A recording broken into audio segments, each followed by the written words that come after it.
Good morning everyone. चलिए question practice session start करते हैं matrix method of structure analysis से। ठीक है, तो सबसे पहला क्वेश्चन आपका दिया गया है, consider the following statement in the stiffness method of analysis. Stiffness method of analysis में कुछ स्टेटमेंट्स दिए हुए हैं, उसको फॉलो करते हैं और चेक करना है कि which of this statements are correct, कौन सी स्टेटमेंट्स करेक्ट हैं। ठीक है, तो आपको पहला स्टेटमेंट दिया गया है, statically indeterminate structure alone are consider. Stiffness method of structure analysis में सिर्फ स्टैटिकली इनडिटरमिनेट स्ट्रक्चर को लिया जाता है, तो ये स्टेटमेंट रॉन्ग है, क्योंकि स्टिफनेस मेथड से हम लोग इनडिटरमिनेट स्ट्रक्चर और डिटरमिनेट स्ट्रक्चर दोनों को एनालाइज कर सकते हैं। क्लियर है? ठीक है, next, both statically determinate and indeterminate structure can be consider. यह स्टेटमेंट आपका सही है, क्योंकि हम लोग इससे दोनों को सॉल्व कर सकते हैं, डिटरमिनेट स्ट्रक्चर को भी और इनडिटरमिनेट स्ट्रक्चर को भी। आगे बढ़ते हैं। It is necessary to identify the redundant. Redundant को आइडेंटिफाई करना क्या जरूरी है स्टिफनेस मेथड में? तो हम लोग पढ़े हैं कि ऐसा कुछ है नहीं कि रिडंडेंट निकाले तभी आप स्टिफनेस मैट्रिक्स को एनालाइज कर सकेंगे। तो स्टेटमेंट 3 इज रॉन्ग। ठीक है, रिडंडेंट की जरूरत नहीं पड़ती, जो भी लोड दिया गया है उसके करस्पॉन्डिंग डिस्प्लेसमेंट निकाल के हम लोग सॉल्व कर सकते हैं। ठीक है, स्टिफनेस क्या होता है? ठीक है, force caused by unit displacement. ठीक है, यही रहता है। Next, the displacements are consider as the unknown. Displacement इसमें क्या रहते हैं? अननोन। अननोन्स के रूप में हम लोग क्या निकालते हैं लास्ट में? डिस्प्लेसमेंट। तो ये स्टेटमेंट भी करेक्ट है। नेक्स्ट चलते हैं। To calculate the displacement and establish the equation of equilibrium, it will convenient to develop the stiffness matrix for the structure. Simple सी बात है, डिस्प्लेसमेंट कैलकुलेट करने के लिए हमको इक्वेशन ऑफ इक्विलिब्रियम इस्टेब्लिश करके हम स्टिफनेस मेथड से सॉल्व कर सकते हैं। स्टेटमेंट ये भी सही है, तो आपका आंसर क्या हो जाएगा? 2, 4 and 5। क्या हो जाएगा? 2, 4 and 5। 2, 4 and 5। कौन सा ऑप्शन है? सी। क्लियर है? आगे बढ़े। Next question. नेक्स्ट क्वेश्चन ये है, displacement coordinate for a beam shown in the given figure. एक फिगर दे दिया गया है, ठीक, कोऑर्डिनेट दे दिए गए हैं उसमें, the stiffness matrix given by. तो इसका स्टिफनेस मैट्रिक्स क्या होगा? ये आपका 4 मीटर, 4 मीटर और ये आपका 8 मीटर। कितना? 4 मीटर, 4 मीटर और 8 मीटर। ठीक, ये आपका 2i, i और 2i। ठीक है, इसका हमको क्या निकालना है? Stiffness matrix. कोऑर्डिनेट दिया गया है 1 और ये 2। ठीक,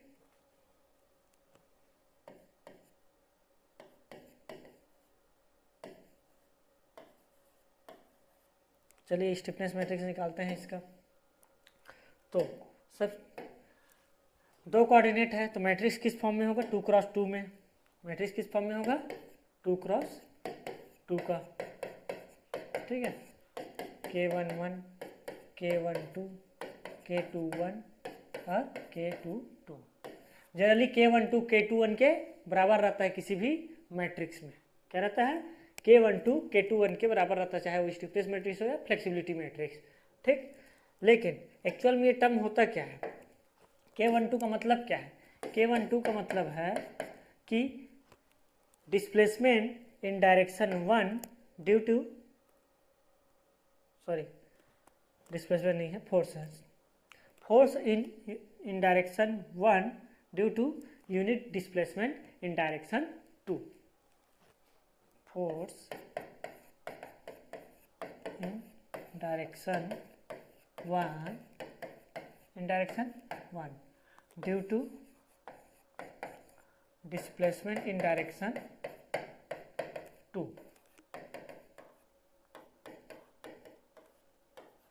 क्लियर है? क्या है? Force in direction 1 due to displacement in direction 2। तो वहीं पे अगर K12 K21 क्या हो जाएगा, force in direction 2, force in direction 2, ठीक, due to displacement, unit displacement बोलना चाहिए, unit displacement in direction 1, clear है। यूनिट डिस्प्लेसमेंट इन डायरेक्शन 1 की वजह से कितना फोर्स होगा इन डायरेक्शन 2 में, ठीक। तो चलिए बारी बारी से सॉल्व करते जाते हैं। K11 निकाल लेते हैं पहले, क्या निकालेंगे, K11, K11 क्या है, force in direction 1 due to unit displacement in direction 1, मतलब सेम डायरेक्शन में अगर यूनिट डिस्प्लेसमेंट अप्लाई कर रहे हैं तो उसका फोर्स क्या निकलेगा, ठीक है। तो देखते हैं K11, ठीक, इसमें क्या है, रोटेशन के फॉर्म में है, क्या है, रोटेशन के फॉर्म में है। तो आपका जो निकल के आता है मोमेंट के फॉर्म में निकलेगा, फोर्स किस फॉर्म में निकल के आएगा, मोमेंट के फॉर्म में। तो हम जानते हैं कि अगर फार एंड फिक्स है, क्या है, फार एंड फिक्स हो, ये भी फार एंड कंटिन्यूस नेचर में मतलब क्या कहलाएगा, एक तरीके से फिक्स ही कहलाएगा। तो सबसे पहला स्टेप क्या होता है, रिस्ट्रेन द स्ट्रक्चर, रिस्ट्रेन कर लिए। सेकेंड, जो भी आपका क्या है, यहाँ पे 1 लग रहा है, ठीक, तो ये कुछ इस तरीके से लगेगा, ठीक। यहाँ पे 4EI/L और यहाँ पे भी 4EI/L, क्या होता है, 4EI/L, और यहाँ पे भी, क्योंकि फॉर इन दोनों केस में क्या है, फिक्स है। फॉर इन फिक्स के केस में हमने पढ़ा है क्या होता है, 4EI/L, मोमेंट क्या होता है, 4EI/L। तो 4EI, EI को देखते हैं, I की वैल्यू क्या है, पहले वाले केस में डायग्राम में 2I, I की वैल्यू क्या है, 2I, तो ये आपका हो जाएगा 2EI, क्या हो जाएगा, 2EI/L। L कितना है, L आपका दिया है पहले केस में 4 मीटर, कितना दिया है, 4 मीटर, ठीक। सेकेंड, अगर इस मेंबर की बात करें, ठीक है, मान लो ये क्या है, ABCD, मेंबर AB का हमने देख लिया, मेंबर BC का देखते हैं, क्या देखते हैं, मेंबर BC, कि कोऑर्डिनेट 1 कौन कौन से मेंबर पे जाके होगा, AB और BC। तो अगर मेंबर BC की बात करें तो आपका आ जाएगा 4EI की जगह EI ही रहेगा, क्योंकि I में कोई चेंजेस नहीं है, L 4 मीटर ही है। तो आपका आंसर आ जाएगा 4/4, तो 2EI plus 1EI equal to 3EI, ठीक। K11 क्या आ जाएगा, 3EI, K11 आ जाएगा आपका 3EI। नेक्स्ट चलते हैं, K12 निकाल लेते हैं, क्या निकाल लेते हैं, K12 इक्वल टू K21, ठीक है, यही रहता है, ठीक। तो फर्स्ट का इफेक्ट सेकंड पे या फिर सेकंड का इफेक्ट फर्स्ट पे। तो आप किसी भी तरीके से अभी फर्स्ट को देख रहे हैं हम लोग, ठीक है, फर्स्ट वाले कंडीशन में क्या हो जाएगा, फर्स्ट का इफेक्ट सेकंड पे देखना है अपने को, फर्स्ट का इफेक्ट किस में देखना है, सेकंड पे। तो ये 4EI/L है, फार इन फिक्स्ड है, क्या है, फार इन फिक्स्ड है। फार इन फिक्स में आपका जो भी आपका कैरी ओवर होता है कितना होता है, मोमेंट का ट्रांसफर कितना होता है, carry over, far in fixed हो तो हाफ, और सेम डायरेक्शन में होता है, क्या होता है, जिस डायरेक्शन में आपका मोमेंट लग रहा है उसी डायरेक्शन में कैरी ओवर होता है, और कितना होता है, हाफ, अगर फार इन फिक्स हो। तो ये क्या हो जाएगा, 2EI/L, क्या हो जाएगा, 2EI/L। EI क्या है इस केस में, I ही है, कोई चेंजेस नहीं है, ठीक है। तो आ जाएगा आपका 2EI/L कितना है, 4 मीटर, ये आपका आ जाएगा 0.5 EI, ठीक है। K12 इक्वल टू K21 कितना आ गया है, 0.5 EI, क्योंकि K12 K21 के बराबर ही रहता है। एक्चुअल में ये वैल्यू K21 की निकाल रहे हैं अपन, अभी जो निकल रहा है वो किसकी वाली है, K21। Force in direction 2 due to unit displacement हमने किस डायरेक्शन में अप्लाई किया है, 1 डायरेक्शन में। यूनिट डिस्प्लेसमेंट हमने किस डायरेक्शन में अप्लाई किया है, 1 डायरेक्शन में। ये 1 है, यहाँ पे कोऑर्डिनेट 1 था, ठीक है। इसमें हमने क्या किया है, A B C. Unit displacement हमने किस में अप्लाई किया, डायरेक्शन 1 में, और उसकी वजह से इफेक्ट किस में देख रहे हैं, फोर्स इन डायरेक्शन 2 निकाल रहे हैं। ठीक है, तो K21 K12 के बराबर रहता है, इसलिए डायरेक्टली हम लोग लिख दिए।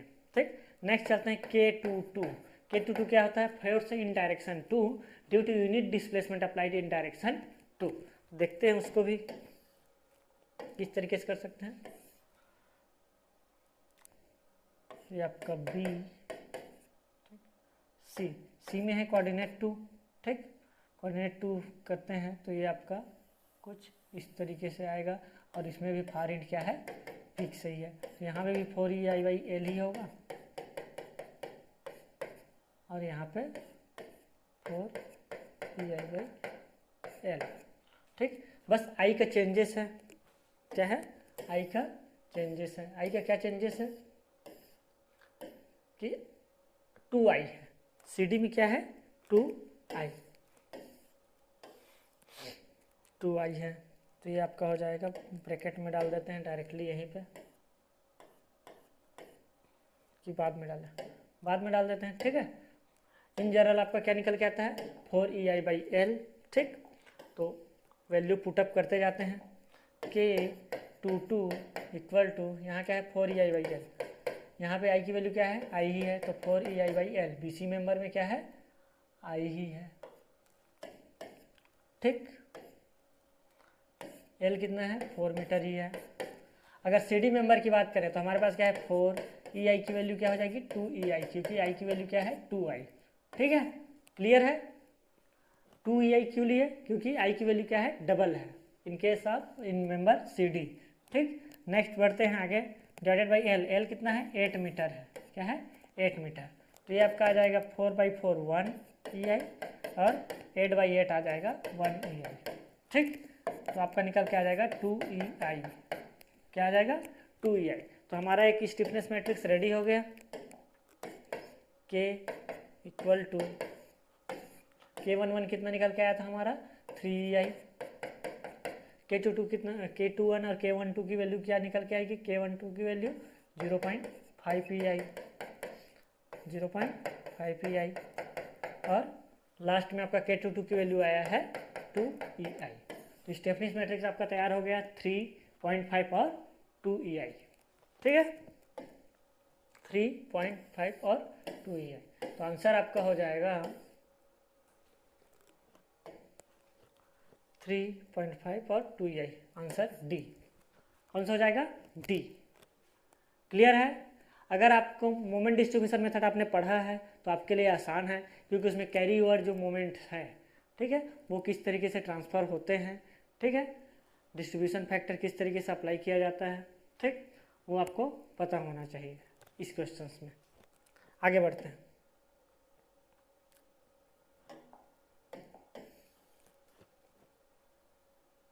नेक्स्ट क्वेश्चन आपका दिया गया है, the flexibility matrix of the beam निकालना है। ठीक है, क्या निकालना है, फ्लेक्सिबिलिटी मैट्रिक्स निकालना है किसी भी बीम का। ठीक, और एक बीम दे दिए गए हैं, इसका हमको क्या करना है, फ्लेक्सिबिलिटी मैट्रिक्स निकालना है। फ्लेक्सिबिलिटी क्या होता है, displacement caused by unit force. अगर हम लोग यहाँ पे यूनिट फोर्स लगाए और इस डायरेक्शन में यूनिट फोर्स लगाए तो उसकी वजह से क्या डिस्प्लेसमेंट्स होंगे वो हमको निकालना है। हम लोग क्वेश्चन थ्योरी पढ़ चुके हैं, बस आपका क्या करना है, उसका सॉल्यूशन निकालना है। ठीक, क्वेश्चन में दे दिया गया है डायरेक्शन 1 और ये डायरेक्शन 2। ठीक है, ये 4 मीटर दे दिया गया है। ठीक, इन जनरल हम लोग जानते हैं कंटिन्यूअर बीम हो, यूनिट लोड अप्लाई किया जाए तो आपका क्या होगा, K11 निकल के आ जाए, सॉरी F del 11 हो जाएगा। ये क्या हो जाएगा, फ्लेक्सिबिलिटी मैट्रिक्स को डेल के फॉर्म में वो करते हैं तो del 11 हो जाएगा। ठीक है, इसमें दो कोऑर्डिनेट है, 2 × 2 का होगा। ठीक, del 11, del 12, del 21 और del 22। क्लियर है। ठीक है, तो आगे बढ़ते हैं। Displacement caused by unit force. ठीक है, मान लीजिए डायरेक्शन 1 का पहले कंसिडर करते हैं, किसका, डायरेक्शन 1 का, तो इसकी वजह से जो भी डिस्प्लेसमेंट होगा वो क्या होगा, del 11, क्या होगा, del 111। ठीक है, displacement caused by unit force applied in direction 1, displacement caused by unit force applied in direction 1, ठीक। तो डिफ्लेक्शन कितना होता है, अगर यूनिट फोर्स अप्लाई करते हैं तो इन जनरल क्या होता है WL/3I, और W की जगह क्या है यूनिट फोर्स है, तो इन जनरल क्या होता है WL3/3EI। W की जगह क्या है 1 है, L की जगह कितना है 4 मीटर है, 3EI। तो हम लोग डायरेक्टली लिख सकते हैं 64/3EI। क्या लिख सकते हैं 64/3EI। क्लियर है यहाँ तक। नेक्स्ट चले del12 या del21। एक्चुअल में del21 निकलेगा क्योंकि अभी हम लोग क्या किया है डिस्प्लेसमेंट फोर्स अप्लाइड किए हैं यूनिट फोर्स इन डायरेक्शन 1। तो displacement caused in direction 2, displacement caused in direction 2, ठीक, displacement caused in direction 2 due to unit force applied in direction 1। तो डिस्प्लेसमेंट किस फॉर्म में है डायरेक्शन 2 में, रोटेशन के फॉर्म में है। इन डायरेक्शन 2 में किस फॉर्म में है डिस्प्लेसमेंट आपका रोटेशन, मतलब स्लोप की बात हो रही है। और स्लोप कितना होता है अगर यूनिट लोड अप्लाइड करते हैं तो इन जनरल कंटिन्यूअर बीम में अगर कोई भी लोड अप्लाइड करते हैं तो होता है WL²/2EI। क्या होता है WL²/2EI, यही होता है स्लोप, ठीक है। स्लोप कितना होता है WL²/2EI अगर W लोड अप्लाई करते हैं। तो W लोड ना अप्लाई करके हम लोग क्या अप्लाई कर रहे हैं, क्वेश्चन मतलब जो फ्लेक्सिबिलिटी मैट्रिक्स बताता है ये displacement caused by unit force. तो फोर्स क्या रहेगा यूनिट 1, L कितना है 4 मीटर बाई 2EI। तो आपका हो जाएगा 16/2 मतलब 8/EI। तो के del21 निकल आया, और del12 निकालने की ज़रूरत नहीं है क्योंकि del12 del21 की ही बराबर रहता है, ठीक है। नेक्स्ट चलते हैं del22, displacement caused by unit force applied in direction 2। Displacement in direction 2 due to unit force applied in direction 2, यही होता है del22। यानी किस तरीके से, ये आपका है यहाँ पे कोऑर्डिनेट 2 है, ठीक है। इसकी वजह से क्या डिस्प्लेसमेंट्स होंगे वो निकालना है, किस डायरेक्शन में, इन डायरेक्शन 2, मतलब आपको स्लोप निकालना है अल्टीमेटली। क्या निकालना है स्लोप,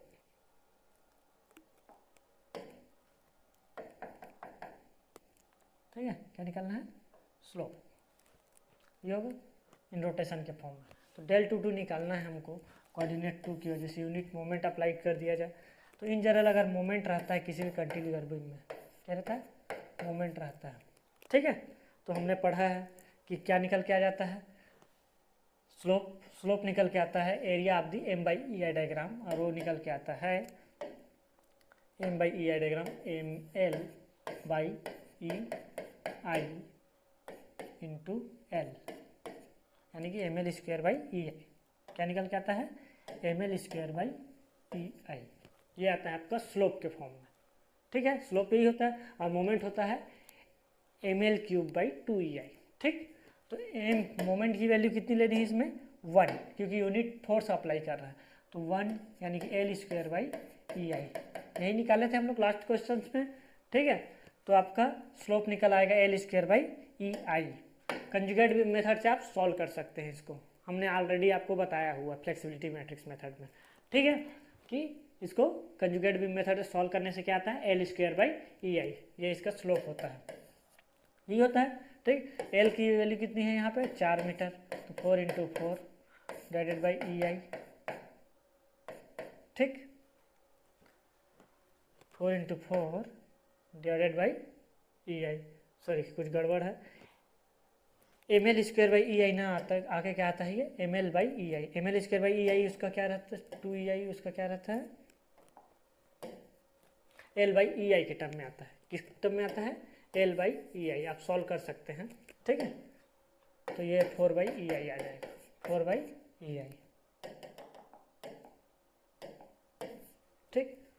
सिंपल सी बात है, इसका मोमेंट क्या होगा यही तो होगा ना, ठीक। फ्री इन फ्री हो जाएगा, फ्री इन फ्री हो जाएगा। ये M/EI है, एरिया निकालेंगे तो क्या आ जाएगा M/EI इंटू L, यानी कि ML/EI, सिंपल है, ठीक। तो 4/EI, तो आपका डिस्प्लेसमेंट मैट्रिक्स तैयार हो जाएगा। क्या है 64/3EI, 8/EI और 4/EI। तो 64/3EI ये निकल आया आपका 8/EI 4/EI। तो आंसर हो जाएगा आपका सी। आंसर हो जाएगा सी। क्लियर है?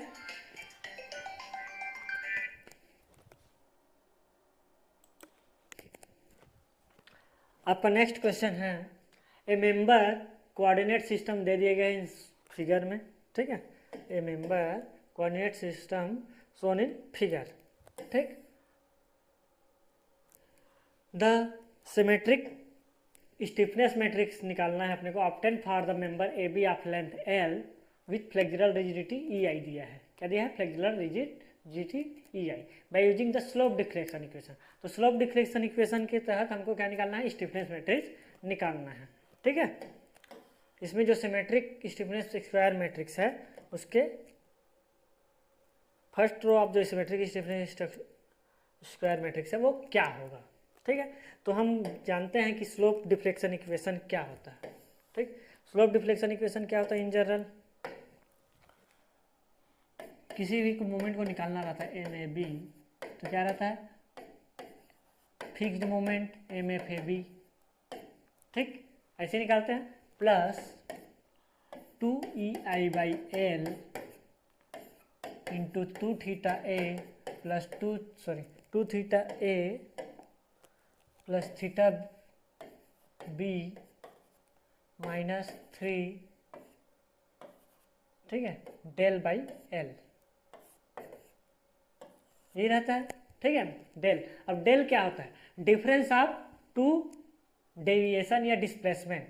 तो डेल होता है del 2 माइनस del 1, और यहाँ पे क्या है? बी और ए के फॉर्म में, तो क्या हो जाएगा?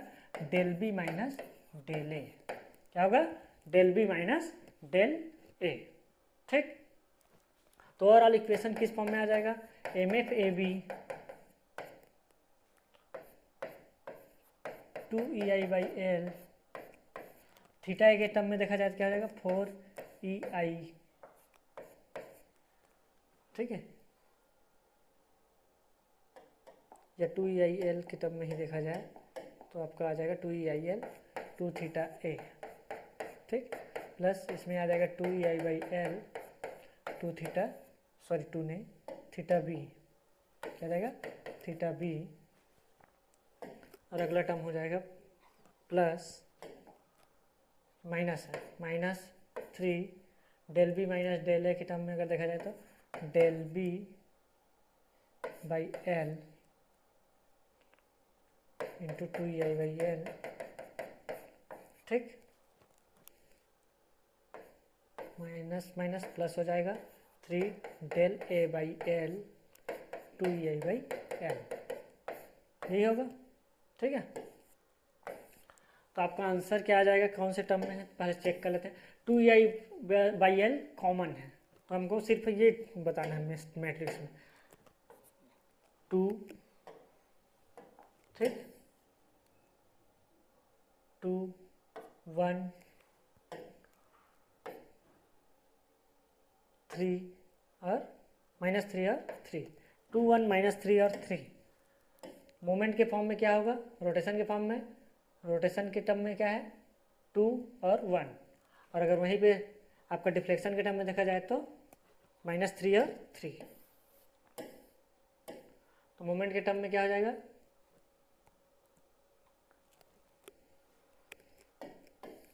मैट्रिक्स की बात कर रहा है तो 2, मोमेंट के टर्म में क्या हो जाएगा? 2 2θA, ठीक।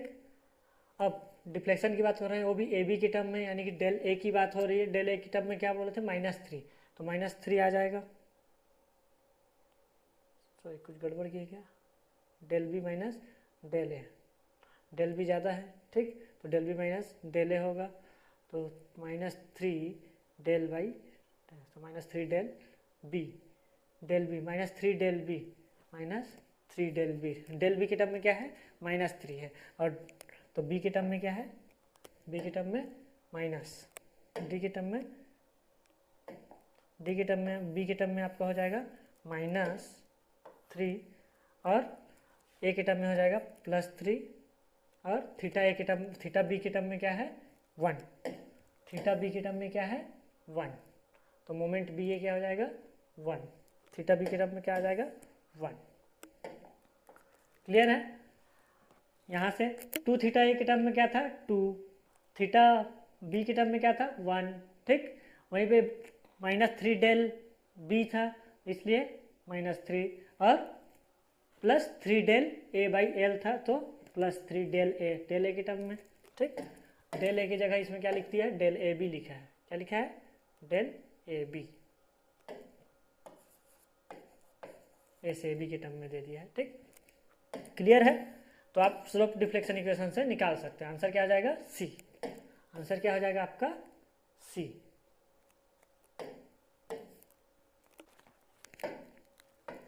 चलिए 5वां क्वेश्चन कंटिन्यू करते हैं, ठीक है। 5वां क्वेश्चन क्या बोला है, मेथड ऑफ एनालिसिस एंड उसके अननोन बीइंग इवैल्यूएटेड, ठीक है। मेथड ऑफ एनालिसिस दे दिया गया, उससे हम लोग क्या अननोन निकालते हैं उसके बारे में हमको बताना है, ठीक है।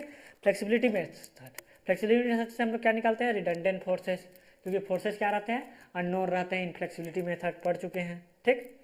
तो आपका आ जाएगा 2। स्टिफनेस मेथड से हम लोग क्या निकालते हैं डिग्री ऑफ फ्रीडम, क्योंकि इसमें क्या रहता है डिस्प्लेसमेंट सारा अननोन, ठीक। कानी मेथड से क्या करते हैं, कानी मेथड से आप लोग एक तरीके का कानी मेथड से आपका दिया है rotation by incremental iteration and unknown sway of plane frame, second दिया है displacement rotation and sway of plane frame, ठीक है। तो unknown sway of plane frame, displacement rotation, इतना, ठीक। तो कानिस मेथड से हम लोग निकालते हैं क्या एक तरीके का डिस्प्लेसमेंट रोटेशन एंड स्वे, क्या निकालते हैं डिस्प्लेसमेंट रोटेशन एंड स्वे।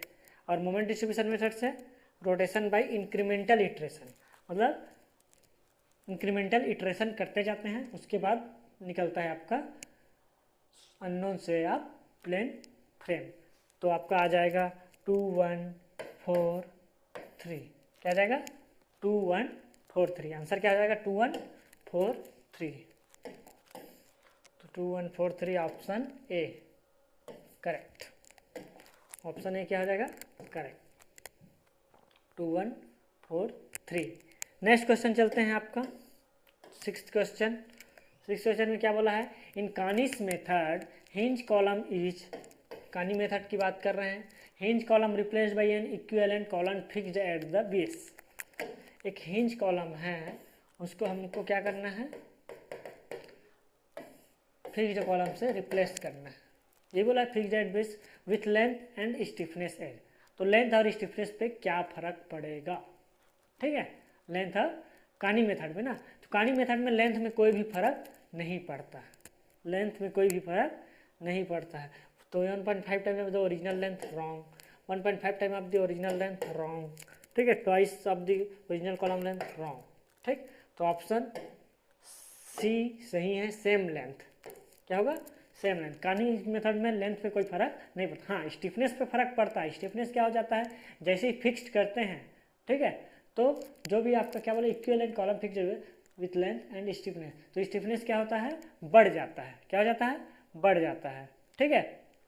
तो जो हिंज वाला रहता है उसका स्टिफनेस कितना होता है 3/4 of the fixed column, 3/4 of the fixed column, ठीक, क्या होता है 3/4। जैसे कि इसका क्या होता है I/L रहता है और इसका रहता है 3/4 I/L, ठीक है। तो रेशियो निकालते हैं अगर, ठीक है, तो क्या निकल जाता है 3/4 I/L एंड I/L का तो निकल आता है 3/4। तो आंसर क्या हो जाएगा आपका सी, आंसर क्या हो जाएगा सी। कानिस मेथड में लेंथ पे कोई भी इफेक्ट नहीं पड़ता है, ठीक है, क्लियर है। नेक्स्ट चलते हैं, consider the following statement, which of the following statements are correct, which of the following statements are correct, इसमें से कौन से स्टेटमेंट सही है। तो पहला दिया गया है आपका in a non circular structure member, non circular structure member दे दिया, मान लीजिए जैसे कि आपका कोई रेक्टेंगुलर, ठीक है, टॉर्सन प्लेन, ठीक है, in torsion plane section before twisting remain plane after twisting, statement गलत है। क्यों? क्योंकि ये जो plane section remain plane before and after twisting का जो कॉन्सेप्ट है वो होता है सर्कुलर स्ट्रक्चर के लिए। किसके लिए? सर्कुलर स्ट्रक्चर के लिए, ठीक है, सॉफ्ट के लिए। क्लियर है? नेक्स्ट चलते हैं। The analysis of indeterminate structure का एनालिसिस करते हैं by the theorem of three moment does not give the exact solution. Moment of three moment theorem या क्लेपिरान थ्योरम भी बोलते हैं इसको, ठीक है। उससे अगर सॉल्व करते हैं तो क्या एग्जैक्ट सॉल्यूशन मिलता है कि नहीं मिलता है? तो इसमें बोला गया है कि does not give exact solution, जबकि ऐसा नहीं है। हम लोग जब थ्री मोमेंट थ्योरम से सॉल्व करते हैं तो हमको एग्जैक्ट आंसर मिलता है। तो यह स्टेटमेंट भी क्या हो जाएगा? रॉन्ग, ठीक है। नेक्स्ट चलते हैं। The work done by external load during a virtual deformation is not equal to the increase in internal energy stored in the body, ठीक है। अगर कोई भी एक्सटर्नल लोड अप्लाई करते हैं तो उसकी वजह से जो भी वर्चुअल डिफॉर्मेशन की वजह से, ठीक है, is not equal to increase in internal, तो ये गलत है, ठीक है। फ्लेक्सिबिलिटी मैट्रिक्स से आप फ्लेक्सिबिलिटी मेथड से आप वो कर सकते हो, या फिर मैक्सवेल मेथड जो पढ़े हैं, ठीक है, मैक्सवेल लॉ ऑफ रेसिप्रोकल, इन सब से क्लियर है कि जो भी वर्क डन होता है वो किसके बराबर आता है? इंटरनल एनर्जी स्टोर्ड के बराबर रहता है। जो भी एक्सटर्नल वर्क डन है वो क्या रहता है? एक्सटर्नल वर्क डन हमेशा इंटरनल एनर्जी स्टोर्ड के बराबर रहता है। क्या रहता है? इंटरनल एनर्जी स्टोर्ड के बराबर रहता है। कैसे? मान लीजिए कोई भी एक्सटर्नल लोड है P, उसकी वजह से एक वर्चुअल डिफॉर्मेशन हो रहा है, मान लो डेल। वर्चुअल डिफॉर्मेशन क्या है? डेल। तो वो किसके बराबर होगा? इंटरनल एनर्जी स्टोर्ड के बराबर रहता है। इंटरनल एनर्जी स्टोर क्या होता है? हाफ ऑफ दी, ठीक है, आपका एक्सटर्नल स्ट्रेन एनर्जी को फार्मूला किस तरीके से? Half of the sigma E, इस तरीके से दे सकते हैं। बहुत सारे ऑप्शन हैं, ठीक है, P² L/2E, तो ये बहुत सारे तरीके हैं। तो इंटरनल एनर्जी स्टोर्ड के बराबर रहता है। तो ये स्टेटमेंट भी आपका क्या हो जाएगा? गलत, क्योंकि इसमें बोल दिया गया है कि नॉट इक्वल टू, क्या बोला है? नॉट इक्वल टू बोला है, ठीक है। जबकि क्या रहता है? एक्सटर्नल वर्क डन हमेशा इंटरनल एनर्जी स्टोर्ड के बराबर रहता है, ठीक। तो आंसर क्या हो जाएगा? तीनों गलत। तीनों गलत मतलब क्वेश्चन पूछेगा which of the statements are correct पूछा है तो नन, क्या जाएगा? नन, ठीक। Answer D. 8th क्वेश्चन चलते हैं। एक तरफ आपका मेथड दिया गया है, सेकेंड तरफ आपका प्रोसेस दिया गया है, ठीक है, या फिर उसके टाइप दिए गए हैं, ठीक। तो स्ट्रेन एनर्जी मेथड किस टाइप का है? फ्लेक्सिबिलिटी मेथड को, ठीक है। स्ट्रेन एनर्जी एक टाइप का क्या है? फ्लेक्सिबिलिटी मेथड, क्योंकि उसमें अननोन क्या रहते हैं? फोर्सेस। क्या रहते हैं? Unknown forces. तो स्ट्रेन एनर्जी का क्या हो जाएगा? फ्लेक्सिबिलिटी मेथड मतलब 2, ठीक। नेक्स्ट चलते हैं। स्लोप डिफ्लेक्शन मेथड से हम लोग क्या, स्लोप डिफ्लेक्शन मेथड एक टाइप का कौन सा मेथड है? ये है एक टाइप का स्टिफनेस मेथड, यानी कि 4। स्टिफनेस मेथड में भी अननोन डिस्प्लेसमेंट्स रहते हैं और स्लोप डिफ्लेक्शन इक्वेशन में भी अननोन क्या रहते हैं? डिस्प्लेसमेंट्स, ठीक है। मोमेंट डिस्ट्रीब्यूशन मेथड क्या है? एक टाइप का सक्सेसिव अप्रॉक्सीमेशन मेथड है। क्या है? सक्सेसिव अप्रॉक्सीमेशन, जिसमें क्या रहता है? कंटिन्यूअस में हम लोग इटरेशन प्रोसेस करते हैं, या क्या बोलते हैं? इंक्रीमेंटल इटरेशन प्रोसेस करते हैं। तो सक्सेसिव अप्रॉक्सीमेशन, ठीक। नेक्स्ट चलते हैं कानी मेथड। कानी मेथड भी एक तरीके का इटरेशन प्रोसेस है। कानी रोटेशन कंट्रीब्यूशन मेथड भी बोलते हैं। तो आंसर आ जाएगा 3। तो अगर कानी मेथड और आपका मोमेंट डिस्ट्रीब्यूशन मेथड दोनों दिया है तो इटरेशन प्रोसेस में हम लोग किसको मानेंगे? मोमेंट डिस्ट्रीब्यूशन, सॉरी, कानी मेथड को इटरेशन प्रोसेस या रोटेशन कंट्रीब्यूशन मेथड में मानेंगे, और मोमेंट डिस्ट्रीब्यूशन मेथड को क्या करेंगे? सक्सेसिव अप्रॉक्सीमेशन बोल सकते हैं, ठीक। तो आंसर हो जाएगा 2 4 1 3। क्या हो जाएगा? 2 4 1 3। 2 4 1 3 आपका आ जाएगा 2 4 1 3 डी। आंसर क्या आ जाएगा? डी। नेक्स्ट चलते हैं 9th question. The stiffness matrix of beam दे दिया गया है 2EI/L 2 1 1 और 2 का। विच one of the following is flexibility matrix. तो इसका फ्लेक्सिबिलिटी मैट्रिक्स क्या होगा? तो हमने बताया था कि अगर आपको स्टिफनेस मैट्रिक्स दिया हो तो फ्लेक्सिबिलिटी मैट्रिक्स भी आप निकाल सकते हैं। कैसे निकाल सकते हैं? स्टिफनेस मैट्रिक्स से फ्लेक्सिबिलिटी मैट्रिक्स निकालने के लिए आपको बताया था कि डेल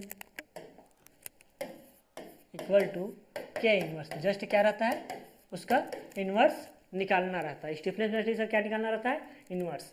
जैसे कि आपका दे दिया गया है के 2EI/L,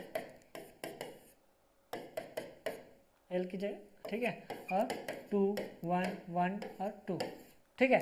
तो ये आपका हो जाएगा स्टिफनेस। अगर इनवर्स देखते हैं इसका तो L/2EI, L/2EI हो जाएगा, और ये हो जाएगा adjoinment of A divided by mod of A, ठीक, ये होगा। तो ये हो जाएगा L/2EI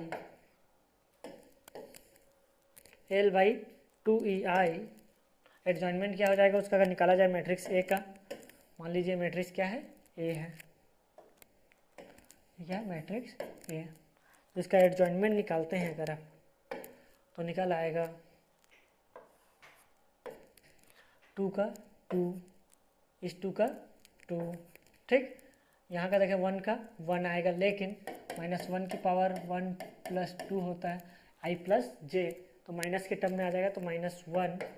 और इसको देखा जाए तो भी ये भी माइनस में होगा, क्योंकि -1 की पावर 2 + 1, ये भी -1 की पावर 3 होगा, और नेगेटिव में आएगा तो -1, ठीक। मॉड ऑफ ए निकालते हैं तो क्या आ जाएगा, मॉड ऑफ ए मैट्रिक्स 2 × 2 4 4 - 1 3। तो आंसर आ जाएगा आपका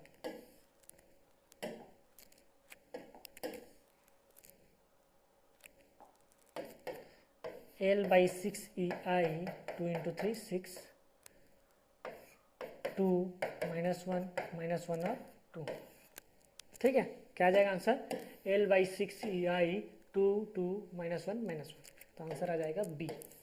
क्या जाएगा आंसर, बी, ठीक है। क्लियर है। एडजॉइनमेंट कैसे निकालते हैं वो आपको पता है, मॉड ऑफ ए या डिटर्मिनेट कैसे निकालते हैं वो भी आपको पता है, ठीक है। तो हमका इनवर्स निकाल दिए तो डेल निकल जाए, ठीक, क्या जाएगा, डेल या फ्लेक्सिबिलिटी मैट्रिक्स आपका निकल आया। नेक्स्ट चलते हैं 10th question. Consider the following statement regarding analysis of indeterminate structure. Indeterminate structure के बारे में कुछ स्टेटमेंट दिए गए हैं, ठीक है। हमको क्या करना है, which of this statement are correct, कौन सा करेक्ट है वो चेक करना है। The force method consist in applying the displacement compatibility condition at the nodes. क्या फोर्स मेथड में डिस्प्लेसमेंट कंपेटिबिलिटी कंडीशन अप्लाई करते हैं नोड्स पे, जी करते हैं। अननोन भले ही आपका क्या रहता है, फोर्स मेथड में फोर्सेस आर अननोन्स रहते हैं, लेकिन कंपेटिबिलिटी कंडीशन हम लोग सबसे पहले अप्लाई करते हैं नोड्स पे, ठीक। नेक्स्ट, इन स्टिफनेस मेथड अननोन भले ही डिस्प्लेसमेंट्स रहते हैं, लेकिन इक्विलिब्रियम इक्वेशन पहले अप्लाई करते हैं नोड्स पे, ठीक। तो दोनों क्या स्टेटमेंट करेक्ट है, तो बोथ 1 और 2 option C correct, option C correct. Next चलते हैं, what is the stiffness matrix for prismatic cantilever with coordinate shown in figure. तो कई बार क्या होता है, बड़े क्वेश्चंस रहते हैं जब इस टाइप से, ठीक है। तो आप प्रिंसिपल डायगोनल्स को निकाल के भी आप आंसर निकाल सकते हैं। क्या कर सकते हैं, प्रिंसिपल डायगोनल्स की वैल्यू निकाल के भी आप सॉल्व कर सकते हैं। जैसे कि आपका क्या है, स्टिफनेस मैट्रिक्स पूछा है, तो स्टिफनेस मैट्रिक्स में क्या है, K11 K22 और K33 को भी निकाल के आप आंसर निकाल सकते हैं, ठीक। तो K11 क्या होता है, force in direction 1 due to unit displacement applied in direction 1। Direction 1 में क्या दिया गया है, ये, ठीक है, इसमें हमको यूनिट फोर्स अप्लाई करना है। तो इन जनरल एक बार रहता है, बार में कोई भी फोर्स लग रहा है, ठीक है, इन हॉरिजॉन्टल डायरेक्शन। तो हम लोग पढ़े हैं क्या होता है, डिस्प्लेसमेंट PL/AE, ये रहता है PL/AE, ये क्या होता है डिस्प्लेसमेंट। अब यूनिट क्या होता है, फोर्स स्टिफनेस मैट्रिक्स होता क्या है, force in direction 1 due to unit displacement in direction 1, unit displacement in direction 1, तो फोर्स बी के टर्म में L/AE। तो यहाँ से निकल आता है P = AE/L, क्या आता है AE/L। तो पहला क्या आएगा AE/L, ठीक। नेक्स्ट चलते हैं,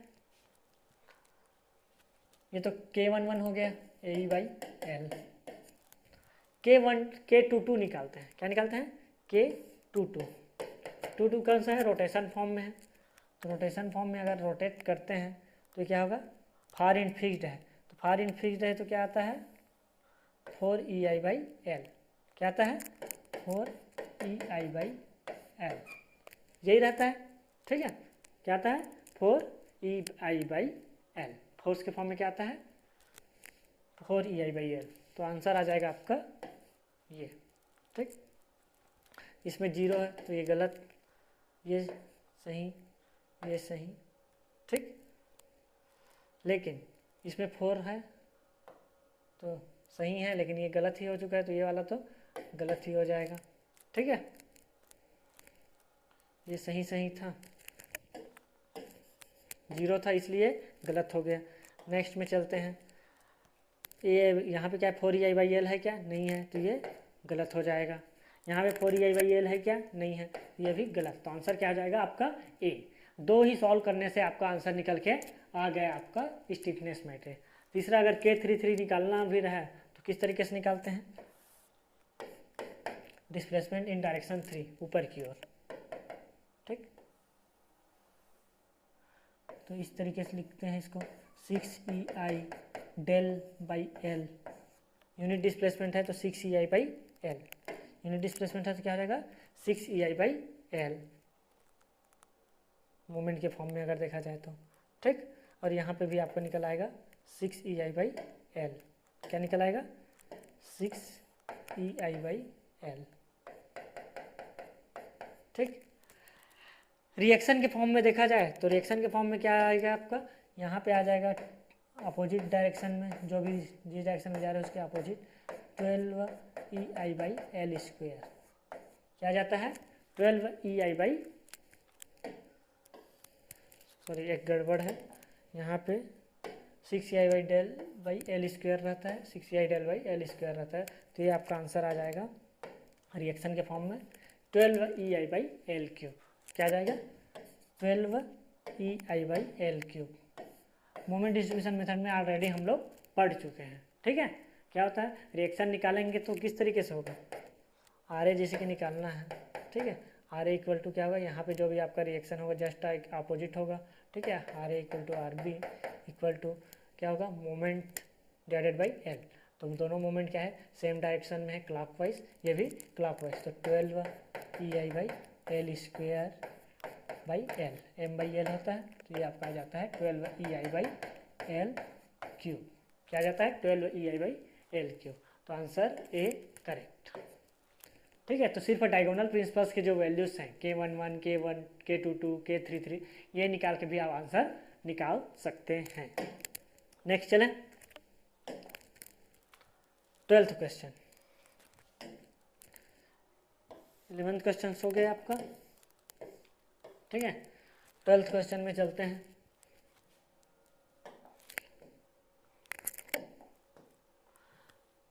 the beam in 2 storey frame दे दिया गया है, फिगर बिलो है, cross section such that the flexural infinite, which among the following is stiffness matrix for the structure. Stiffness matrix पूछा गया है कोऑर्डिनेट 1 और 2 पे, ये कोऑर्डिनेट 1 दिया गया है, ये कोऑर्डिनेट 2 दिया गया है। ठीक है, तो हमने पढ़ा है कि इस केस में क्या होगा, जो भी स्वे होगा, ठीक है, वो कुछ इस फॉर्म में होगा।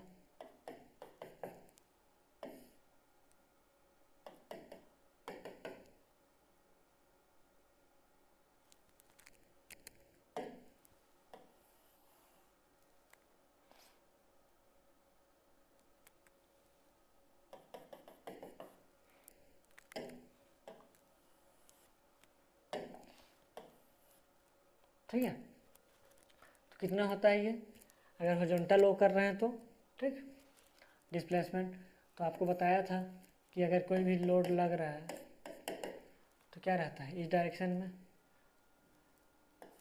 12EI/L³ का रिएक्शन लगता है, रहता है 12EI/L³ का। ठीक, तो यहाँ पे क्या आ जाएगा 12EI/L³, ठीक, क्योंकि I ही है और L ही है। ठीक, और यहाँ पे भी क्या हो जाएगा 12EI/L³, 12EI/L³, दोनों को जोड़ने से क्या आ जाएगा आपका 24। अगर कोऑर्डिनेट 1 की वजह से देखा जाए K11, तो यहाँ पे भी इसकी वजह से आपका इस वाला जो मेंबर है, ठीक है, इसमें दो तरीके से शो होंगे, ठीक। तो इस तरीके से 12EI/L³ आ जाएगा, और सेकेंड इस वाले मेंबर में भी 12EI/L³। तो आपका रिएक्शन टोटल कितना हो जाएगा? 24EI/L³। क्या आ जाएगा? 24EI/L³। वहीं पे अगर K22 निकाला जाए, क्या निकाला जाए? K22। तो यहाँ पे क्या है? दो मेंबर है। क्या है? दो मेंबर, ये ABC, तो AB और BC, और यहाँ देखा जाए तो DEF, तो DE और EF दो मेंबर है, ठीक है। तो कुछ इस मेंबर की वजह से रिएक्शन डेवलप होंगे और कुछ इस की वजह से, ठीक है। दोनों फिक्स्ड और रिजिड ही हैं, तो दोनों केस में 6EI/Del² ही रहेगा मोमेंट, और उसकी वजह से रिएक्शन 12EI/L³ ही होगा दोनों केस में। तो इसमें क्या हो जाएगा? 12EI/L³ फॉर मेंबर AB, और फॉर BC के लिए भी उतना ही होगा, तो 2 गुना कर सकते हैं AB और BC के लिए। वैसे ही सिमिलरली D और F के लिए भी सिमिलर होगा, तो 12EI/L³, ठीक है। फोर्स इन डायरेक्शन 2 निकाल रहे हैं due to unit displacement in direction 2, ठीक। तो ये भी 2 गुना हो जाएगा, तो 12 12 24, 24 दूनी 48, तो 48EI/L³, 48EI/L³।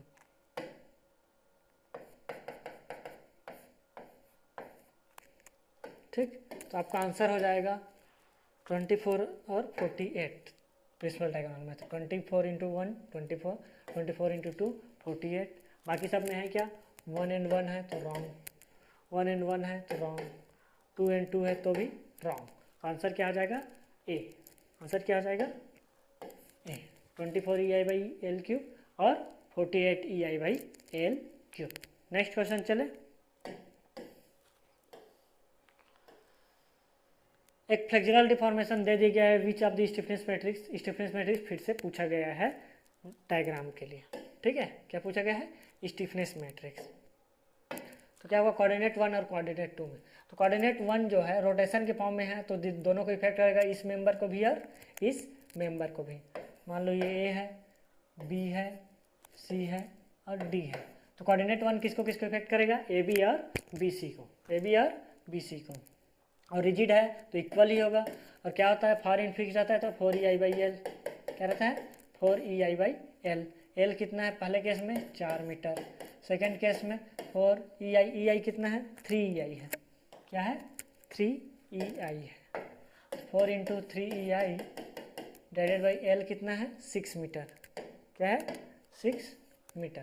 तो सॉल्व करने से आपका आ जाएगा K11 equal to 4/4 1, 4 × 3 = 12, 12/6 2, 2EI, total आ जाएगा आपका 3EI। क्या आ जाएगा? 3EI K11। वैसे ही K22 सॉल्व करते हैं। क्या करते हैं? K222। तो सिमिलर कंडीशन ये अडॉप्ट है, इसमें भी दोनों तरफ से होगा, ठीक है। बस CD, CB और CD मेंबर में, ठीक है। दोनों में लेंथ 4 मीटर ही है और दोनों में लेंथ 6 मीटर ही है। दोनों में EI ही है और दोनों में 3EI है। तो इसका भी आंसर आ जाएगा 3EI। तो प्रिंसिपल डायगोनल में क्या होना चाहिए? 3EI। प्रिंसिपल डायगोनल में क्या होना चाहिए? 3EI। तो ये है क्या? नहीं, गलत। प्रिंसिपल डायगोनल में 3 है क्या? करेक्ट। 3 है क्या प्रिंसिपल डायगोनल में? नहीं। प्रिंसिपल डायगोनल में 3 है क्या? नहीं। तो आंसर क्या आ जाएगा आपका? बी। आंसर क्या आ जाएगा? बी। प्रिंसिपल डायगोनल को भी निकाल के आप डायरेक्टली सॉल्यूशन निकाल सकते हैं। एग्जाम हॉल में आपके पास समय नहीं रहता है, तो जितना जल्दी आप निकाल सकते हैं वो टेक्निक आपको अपनाना पड़ेगा, ठीक। नेक्स्ट क्वेश्चन चलते हैं। Maxwell diagram method, Henneberg method, Newmark's method और विलियट मोर डायग्राम मेथड दिया गया है, और उसको हमको क्या करना है? लिस्ट 2 के साथ करेक्टली मैच करना है। लिस्ट 2 में क्या क्या दिया गया है कि उसका किस में यूज किया जाता है। तो मैक्सवेल मेथड जो यूज किया जाता है जनरली हम लोग फोर्सेस इन बार मेंबर जब निकालते हैं तब यूज किया जाता है। यानी कि मैक्सवेल मेथड का आंसर क्या हो जाएगा? 3। पहला का आंसर 3। Next हैनेबर्ग method. क्या पूछा गया है? हैनेबर्ग मेथड, यही था। तो हेनेबर्ग मेथड क्या है, एक तरीके का न्यूमेरिकल प्रोसीजर देता है। क्या देता है, न्यूमेरिकल प्रोसीजर। तो 2, ठीक है। हेनेबर्ग मेथड क्या बताता है, न्यूमेरिकल प्रोसीजर। नेक्स्ट आपका आता है मैक्सवेल, नहीं मैक्सवेल हो गया आपका फोर्स इन बार मेंबर, हेनेबर्ग हो गया न्यूमेरिकल प्रोसीजर। एक और मेथड आता है आपका, कौन सा मेथड है, नीमार्क्स मेथड। क्या बोल रहा है, नीमार्क्स मेथड और विलियट मोड डायग्राम मेथड, ठीक है। तो जो भी नीमार्क्स मेथड है वो उसमें कौन सा कॉन्सेप्ट यूज किया जाता है, सब्सटीट्यूट मेंबर का। किसका, सब्सटीट्यूट मेंबर। तो आंसर हो जाएगा 4। और विलियट मोड डायग्राम तो आप लोग जानते हैं कि डिस्प्लेसमेंट निकालने के लिए यूज किया जाता है ट्रस में, किसमें, ज्वाइंट ट्रस में। तो आंसर हो जाएगा 1। तो 3 2 4 1, 3 2 4 1 किस में है, सी में। 3 2 4 1 किस में है, सी, ठीक। Maxwell method forces in bar member, Henneberg method numerical procedure, और आपका Williot mode diagram joint displacement in a truss, और आपको क्या बोलना चाहिए, जो भी आपका नीमार्क्स मेथड है वो यूज किया जाता है सब्स्टिट्यूट मेंबर के लिए, ठीक। आगे बढ़ते हैं। By which one of the following method in approximate quick solution possible for frame subjected to टेंजर। अगर कोई टेंजवर्ट लोड लगा हुआ है तो क्या होगा क्विक सॉल्यूशन किसी भी फ्रेम के लिए, ठीक है। तो इसके लिए कौन सा मेथड सबसे बेस्ट रहता है, मेथड, कंटिन्यूअर आर पोर्टल मेथड सबसे बेस्ट मेथड है। क्या है, कंटिन्यूअर आर पोर्टल मेथड ठीक रहता है अगर आपका टेंजवर्ट लोड लगा हो तो, ठीक है, क्विक सॉल्यूशन के लिए। नेक्स्ट चलते हैं।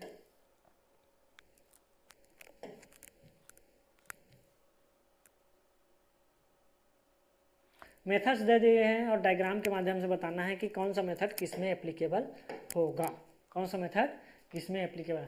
कानी मेथड, कानी मेथड क्या है, हाई स्टोरी बिल्डिंग के लिए जनरली यूज किया जाता है, जिसमें आपका रोटेशन कंट्रीब्यूशन मेथड भी बोल दिया जाता है इसीलिए। तो हाई राइज बिल्डिंग किस कौन सा दिख रहा है इसमें, 4, पहला क्या हो जाएगा 4। नेक्स्ट फोर्स मेथड कहाँ पे यूज किया है, फोर्स मेथड ऐसे जगह पे यूज किया जाता है जहाँ पे ds लेस देन डीके हो, ds लेस देन डीके। तो यहाँ पे देखा जाए 3 × 1 4, 4 - 3 1, ये ds निकल आएगा, ठीक। और डीके की वैल्यू इसमें 1 होगा, डीके की वैल्यू कितना हो जाएगी इसमें, अगर एक्सियल डिफॉर्मेशन नेगलेक्ट करते हैं तो इसमें 2, इसमें 2 4 और इसमें 1, ठीक। तो 5, टोटल कितना 5, ये डीके की वैल्यू है, डीके की वैल्यू कितना आ जाएगा 5, ठीक।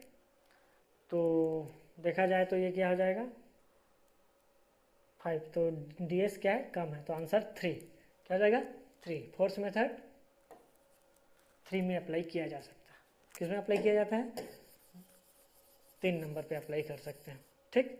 तो 4 और 3। नेक्स्ट चलते हैं कॉलम मेथड। कॉलम मेथड आप किस में अप्लाई कर सकते हैं, जब इस टाइप का कभी भी फ्रेम रहता है, ठीक है, इस टाइप का स्ट्रक्चर रहता है, इसमें जनरली हम लोग कॉलम मेथड यूज करते हैं। इस टाइप का अगर स्ट्रक्चर रहता है, ठीक है, तो इसमें क्या कर सकते हैं, कॉलम मेथड। डिस्प्लेसमेंट मेथड जहाँ पे डीके लेस देन ds, इसमें डीके कम है, ठीक है, विथ रेस्पेक्ट टू ds।